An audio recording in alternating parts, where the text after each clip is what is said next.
Isang mapagpalang araw sa inyong lahat, mga masugid nating debotong lingkod ng ating mahal na ina ng laging saklolo. Nandito tayo ngayon upang pagnilayan ang mensahe ng mabuting balita para sa araw na ito. Tayo ngayon ay napapaloob sa 14 na linggo sa pangkaraniwang panahon. Araw na naman ng Miyerkules. Marami na naman at libo-libo na naman ang darating, lalapit, mananalangin at magpapasalamat sa ating mahal na ina sa kanyang pamalagiang saklolo upang tayo'y ilapit sa kanyang anak na si Jesus.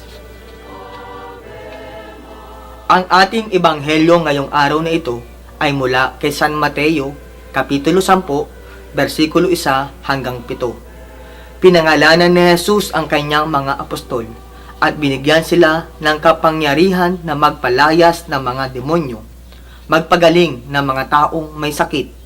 Sinugo din ang mga apostol na pumunta sa mga paganong lugar upang hanapin ang nawawalang tupa sa bayan ng Israel. At ganun na rin magpahayag na nalalapit na ang kaharian ng Diyos. 2 punto ang nais kong bigyan pansin sa pagninilay na ito sa ating ebanghelyo ngayong araw. Una, ang pagtawag at pagpapangalan sa mga apostol. Ikalawa, ang misyon na iniatas sa mga apostol ng ating Panginoong Hesukristo.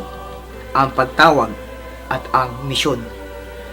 Pinangalanan at tinawag ni Jesus ang kanyang unang makakatulong sa pagpapahayag ng kaharian ng Diyos. At sila ay tinawag na mga apostol. Sila ay hindi lamang mananatiling tagasunod o disipulo ng ating Panginoon. Bagkus, mayroon pa itong mas malalim at mabigat na responsibilidad ang pagiging isang apostol.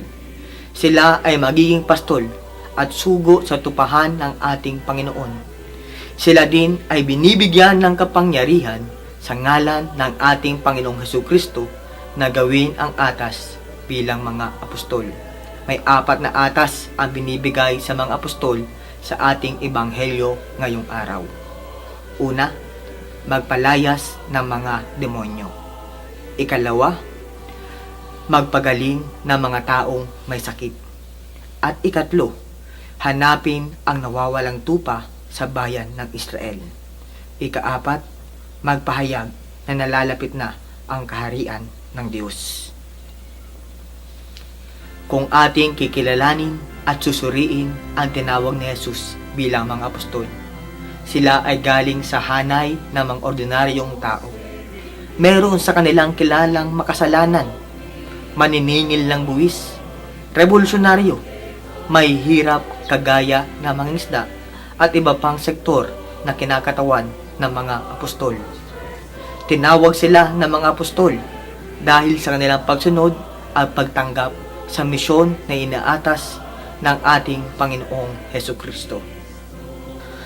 Sa gitna ng kapayakan ng kanilang mga buhay, sila ay tinawag at sumunod. Tayo, bilang mga Kristiyano, tayo din ay tinatawag ng ating Panginoon upang makiisa sa kanyang misyon sa pagpapahayag at pagtatayo ng kaharian ng Diyos dito sa lupa. Sa pamagitan ng ating pagtanggap kay Jesus sa sakramento ng binyag, tayo din ay nakikiisa sa misyon na ito ng ating Panginoon. Kaya kailangan nating madala sa pagsasabuhay ang ating pagiging Kristiyano. Hindi para lamang sa ating sarili, bagkus ito ay para sa ating kapwa-tao, lalong-lalo na sa mga lubos na nangangailangan. Tayong lahat ay tinatawag na maging pastol at tayo ay may misyon na hanapin ang nawawalang tupa at maging tagapagpahayag ng kaharian ng Diyos dito sa ating mundo. Muli, isang mapagpalang araw sa inyong lahat at nawa ay patuloy nating maranasan ang walang hanggang saklolo ng ating Panginoong Hesus sa pamamagitan ng ating pagdedebosyon sa ating mahal na ina na si Maria.